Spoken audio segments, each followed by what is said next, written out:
Hi, this is Andy Hoffman, Marketing Director of Miles Franklin Precious Metals. In our 25th year of business, soon to be our 26th. It's midday, Thursday, December 18th, and today's audio blog is titled, Laughable FOMC Statement Sets New Central Bank Credibility Low, until the Swiss National Bank one-ups it. Actually, the first part of today's copy was written yesterday, i.e. Wednesday afternoon, an hour after the market closed.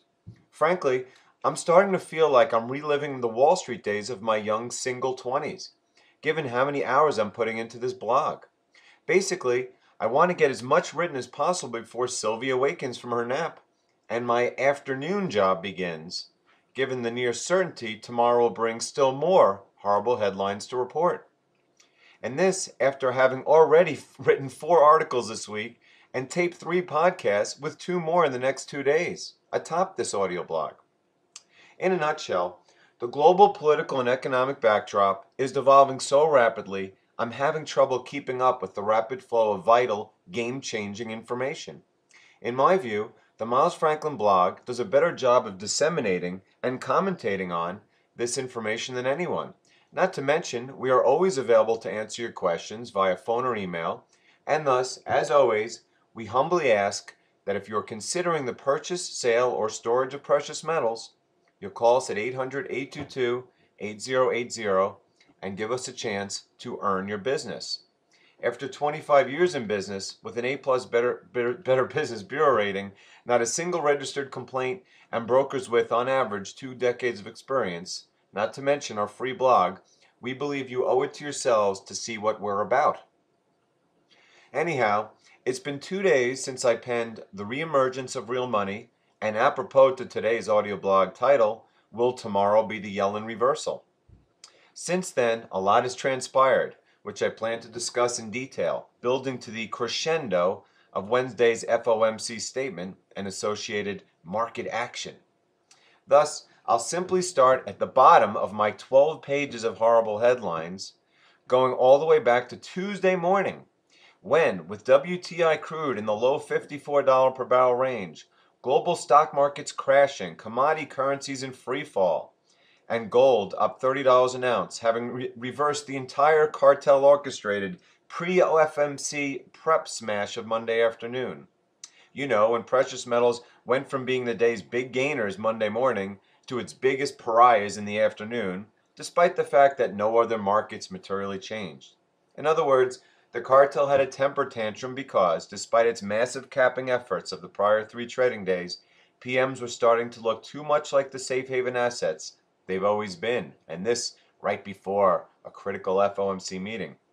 Anyhow, to say commodity currencies were crashing is perhaps the year's top understatement, as not only was the Russian ruble exchange rate double that of what it started the year, actually almost double where it was a few months ago, yielding a parabolic surge in ruble price gold, by the way, but countless other currencies were hitting new all-time lows as well, from the South African rand to the Indonesian rupiah to the Nigerian naira. In other words, the cataclysm we wrote of in September's single most precious metal bullish factor imaginable, i.e., the catastrophic currency volatility inherent in the terminal phase of history's largest Ponzi scheme, was coming to light, even as, ironically, the dollar was sharply declining against major currencies like the euro and yen.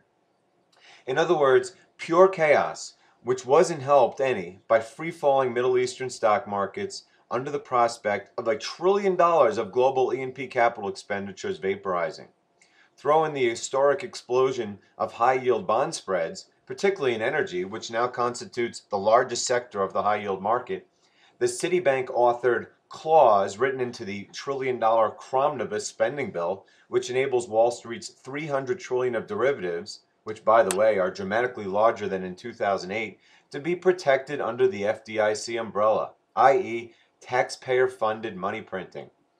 Then you had Obama signing a bill to send lethal aid to the Ukrainian government, and utterly horrifying economic data from actual non-seasonally adjusted housing starts to the PMI manufacturing report, and fears of an all-out Russian collapse Given that, I actually thought it possible the powers that be might actually lose control. Ironically, the day before the ballyhooed, heavily prepped FOMC meeting.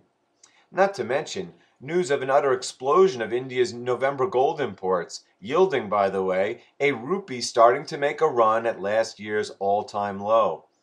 And one of the world's largest commodity trading firms leaving the gold market due to, quote, difficulties in finding steady supplies of gold where the origin could be well documented. And even I thought the past 2 years of historic manipulative ignominy were on the verge of concluding, then and there. As we headed toward the New York Stock Exchange Open Tuesday, European stocks were collapsing anew. Gold was up $30 to $12.20. Silver was up more than 50 cents. The benchmark 10-year Treasury yield was as low as 2.01%. And even Dow Jones propaganda average futures were down 150 points or so. Until that is, the New York Stock Exchange opened, when care of the PPT, Fed, and cartel, those trends started to reverse. For no actual reason, of course, as neither oil prices nor the aforementioned currencies had recovered a whit. Then, 15 minutes later, at 9:45 a.m. Eastern Standard Time, came the aforementioned horrible PMI manufacturing report, which not only unexpectedly declined, but fell to its lowest level in nearly a year. At which point, miraculously, stocks sharply rebounded and precious metals went into free fall. What a shock at the 10 a.m. Eastern Standard Time, key attack time number 1, when global physical PM markets close. However, even by cartel standards, this market rigging operation was aberrational, as clearly they were hell-bent on not only enforcing their long-standing cartel rule number 1, i.e., thou shalt not allow PMs to surge whilst the Dow plunges, but to make sure markets were behaving ahead of the following day's FOMC announcement. After all, contrary to its stated objectives of reducing unemployment and maintaining price stability, LOL, the only thing the Fed actually responds to is financial markets.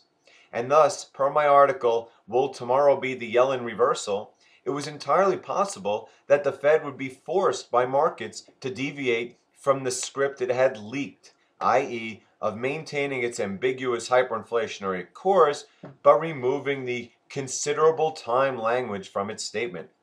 Considerable time, of course, referring to the ambiguous amount of time between the supposed end of QE 2 months ago, again LOL, and the first rate hike. Thus, again, for absolutely no discernible reason, gold not only lost its entire $30 per ounce gain, but even went down for a time before recovering to just a measly $5 per ounce gain for the day. As for silver, only the cartel could be so brazen to take a 50-cent per ounce gain and turn it into a 50-cent per ounce loss in an hour's time, and this on a day when a new annual record was set for U.S. Silver Eagle sales. Taking up the rear as usual were mining shares, which were again battered brutally, which, by the way, should have PM investors, not PM mining investors, PM investors licking their chops, as now that the year end is approaching, unless prices dramatically increase in the next 2 weeks, the reserve write-downs and 2015 capex reductions they will be forced to initiate will be truly awe-inspiring. And this on top of a 60% average capital expenditure cut in 2014. I truly believe 2015 will be the year of the mining merger. And no, decidedly not at significant premiums, followed by a production and capital spending paralysis that will set back the industry by years, regardless of what prices inevitably do. Moreover, the Fed watchers amongst us are probably well aware of the pre-FOMC drift phenomenon, which remarkably has generated 80% of all the S&P 500's gains over the past 2 decades. That is, in the 24 hours before the 8 FOMC announcements each year, over the past 20 years, the S&P 500 has generated nearly all its gains. Thus, it was probably quite disconcerting to the PPT when the stock market turned tail and plummeted in Tuesday's final hours, which not only weakened the Fed's ability to lie the following day and its own ability to paint the resultant markets, but increased the chances that follow-through selling in the morning may, in fact, forced the Fed to soften its prescripted language further, making the aforementioned Yellen reversal a reality. Moreover, whilst the Fed had in fact been able to rescue the benchmark 10-year Treasury yield via what I call the new Hail Mary trade from the morning's low of 2.01%, which is dangerously close to the abyss of a one handle, it still closed near its 52-week low of 2.07%.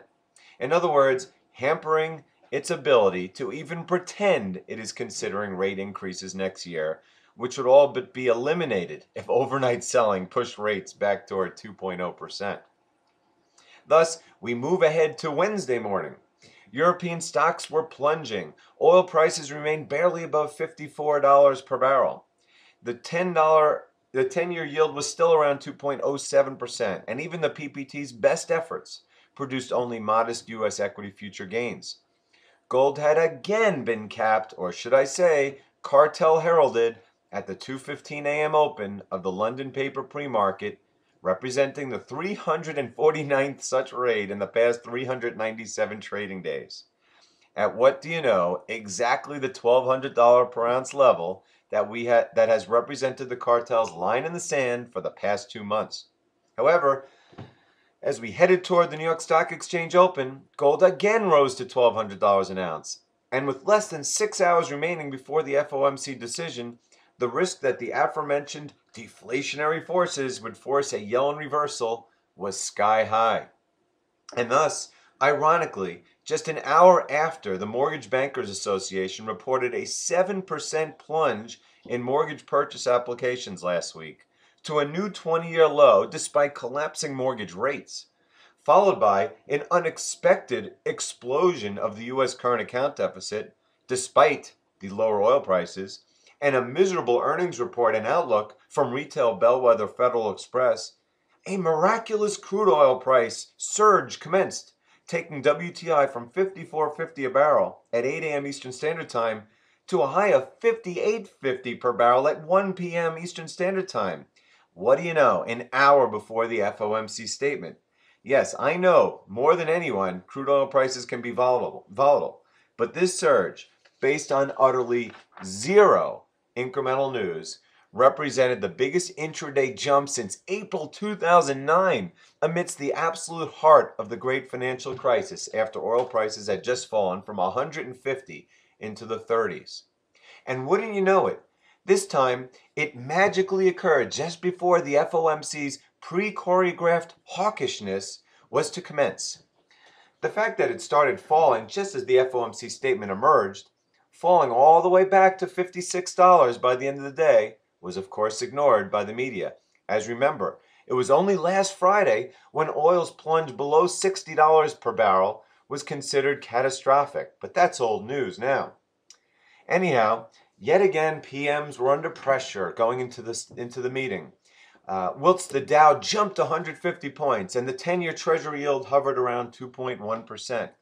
This was more like it for a pre-FOMC market environment, although for anyone with their eye on the ball, they'd have seen that global commodities continued to plunge, and oh yeah, no matter what the US PPT engineers, the reality of an expanding global recession couldn't be more powerful. Which brings us to the FOMC statement itself, which, per the first part of today's audio blog title, was only surpassed in its idiocy by the MSM's interpretation of not only it, but the blatantly manipulated market movements following its release.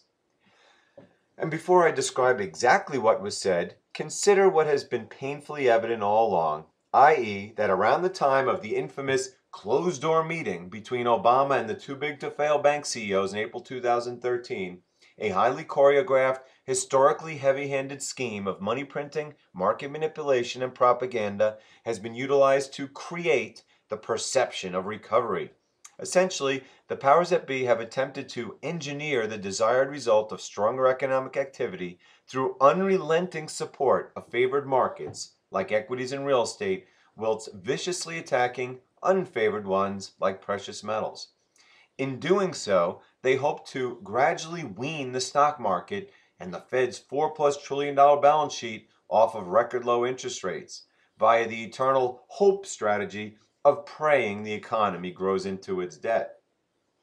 Unfortunately, they have catastrophically failed, as the global economy, as I write, not only sits at the low point since the 2008 crisis, but the low point of our lifetimes, getting worse with each passing day. This is why they have been forced to exponentially expand the aforementioned market manipulations, to the point that they have been so divorced from economic reality they are barely recognizable anymore. I wrote of this chasm of destruction last month, which inevitably will be overrun by the unstoppable tsunami of reality I wrote of last week, likely much sooner rather than later. In fact, in line with the manipulation mantra I coined in 2005, i.e., each day worse than the last, never have I seen such desperate attempts to suppress gold and silver prices against the explosive forces of rapidly rising global demand. And I thought last month's vicious raids, unquestionably aimed at sapping PM sentiment ahead of the Swiss gold referendum, were bad, until I witnessed this week's pre and post FOMC machinations. Anyhow, the FOMC statement was released, as usual, at 2 p.m. Eastern Standard Time Wednesday. And by the way, nearly simultaneous with the FOMC release, by pure coincidence, the first round of Greek snap election results emerged, as expected, dealing a significant blow to the pro-austerity, pro-euro ruling party, for what it's worth, of course. Anyhow, back to the supposedly more important news of the potential FOMC word cloud. Recall that the Fed has all but guaranteed it would remove the considerable time language. First, it had New York Fed President and former Goldman Sachs chief economist Bill Dudley state earlier this month that considerable time would likely be replaced with the word patient, as if there's any difference between these ambiguous terms.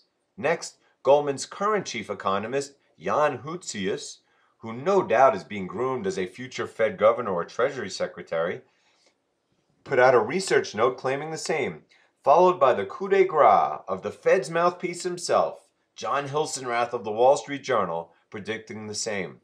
In maximum propaganda mode, by the way, the word patient was chosen because this was exactly how the Fed described its thought process in 2003, before raising rates from nearly zero following the 2000 to 2002 tech wreck. In other words, while practically speaking, there's not a chance the Fed can ever raise rates materially, if at all, in today's debt-saturated, rapidly declining global economy, they want to give the impression they are considering it seriously. Yes, I know even a child can see through this stupidity, but then again, children is a good way of describing the vast majority of today's political and economic establishment. Anyhow, the report came out, and stocks exploded higher. In fact, mirroring the miraculous, historical oil price surge earlier in the morning, Zero Hedge deemed the post-FOMC stock surge as the, quote, biggest short squeeze in 3 years. Wow, quite coincidental, huh? Better yet, the dollar rocketed higher, and after the customary PM smash, gold and silver too moved back into positive territory, led, ironically, by mining shares, which outperformed so dramatically it almost screamed that the cartel was planning on taking gold and silver prices up on Thursday morning. But we'll get to tomorrow's action, meaning Thursday's, Thursday. Anyhow, oil prices continued to bleed lower. The 10-year Treasury yield rose modestly to roughly 2.17%, and other commodities remained weak. And of course, in the day's last hour, gold prices started plunging anew, again for absolutely no reason other than the fact that FOMC statements have in recent years become the #1 cartel key attack events. By day's end, the Dow was up 288 points, the 10-year Treasury yield was barely higher at 2.14%, gold was down $7 an ounce to $11.89, silver was up about a nickel to $15.75, and the Huey was up a telling 4% or so. So what did the report say, you ask? As usual, absolutely nothing incremental. I mean, I have made a living out of dissecting these pathetic statements, such as one article titled, fittingly, "Nothing," with an exclamation point after it if you're Googling it, in describing the September 2014 FOMC statement and the most ridiculous report ever written describing the May 2014 statement. However, this one takes the cake for idiocy, which sadly was actually outdone by the moronic MSM response, including, for that matter, the Great Zero Hedge, whose headline erroneously was, "No more considerable time. Meet the new patient Fed." The reason I mock them, of course, is because despite the universal agreement that considerable time was removed, which in and itself would be a meaningless gesture to start with, they did not remove considerable time. It's really amazing to see. To wit, here's a comparison of what they wrote in last month's FOMC statement compared to today's. First, the October 29th statement, 2 days after QE supposedly ended, of which I say supposedly, as we have seen the same Bigfoot-like QE footprints each day since. Again, here's October 29th's statement. The committee anticipates that it will likely be appropriate to maintain the 0 to 0.25% target range for the federal funds rate for a considerable time following the end of its asset purchase program this month. Okay, next let's fast forward to today's statement, which not only still has considerable time in it, but didn't even bother to edit the language around it. In other words, it literally says the exact same thing, other than to say that in waiting a considerable amount of time, it will be patient. I mean, seriously, you simply can't make this stuff up, per the following language. Here's what they wrote again. Based on its current assessment, the committee judges that it can be patient in beginning to normalize the stance of monetary policy. The committee sees this guidance as consistent with its previous statement that it will likely be appropriate to maintain a 0 to 0.25% target range for the federal funds rate for a considerable time following the end of its asset purchase program in October. In other words, they literally didn't change a thing, and at the least for all intents and purposes. Better yet, read on, as the very next line in both statements says that if projected inflation continues to run below the committee's 2% longer run goal, it would be more inclined to maintain the 0 to 0.25% rate for a considerable amount of time. Followed by the inverse caveat that increases in the target range are likely to occur, quote, sooner rather than later than currently anticipated if incoming information indicates faster progress toward the committee's employment and inflation objectives than the committee now expects. In other words, if employment improves or inflation rises faster than expected, they might consider rate increases, which of course is a significant problem given that just yesterday the CPI printed its biggest monthly plunge since 2008, and this even excluding energy prices. Better yet, that very same day, the ECB hinted that it too was considering an accelerated QE process due to, drumroll please, deflation, even as, ironically, the euro joined countless currencies in free-falling toward inflationary oblivion. Boy, it would be nice to be part of the 1% that benefits from such policy, wouldn't it? And as for employment, the 5.8% unemployment rate may be at its lowest rate in years, but the real unemployment rate, per John Williams of ShadowStats, is closer to the mid-20% range, reminiscent of the Great Depression, a time, by the way, when jobs actually meant full-time jobs.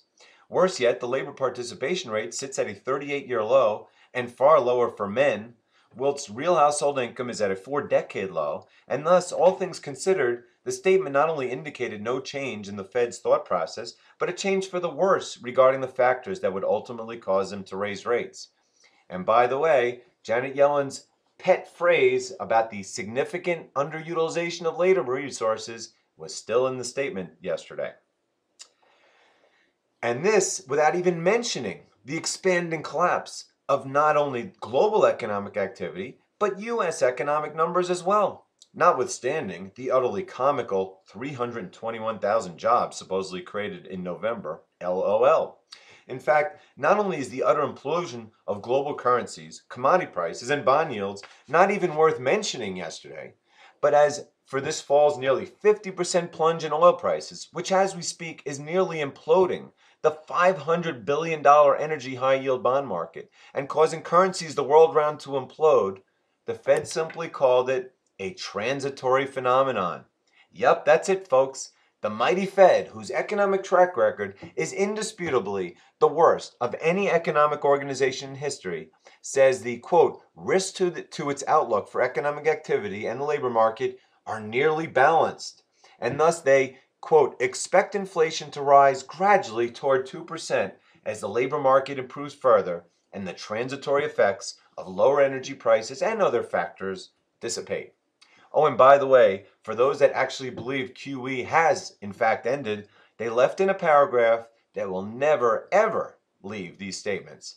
The committee is maintaining its existing policy of reinvesting principal payments from its holdings of agency debt and agency mortgage-backed securities in agency mortgage-backed securities and of rolling over maturing treasury securities at auction.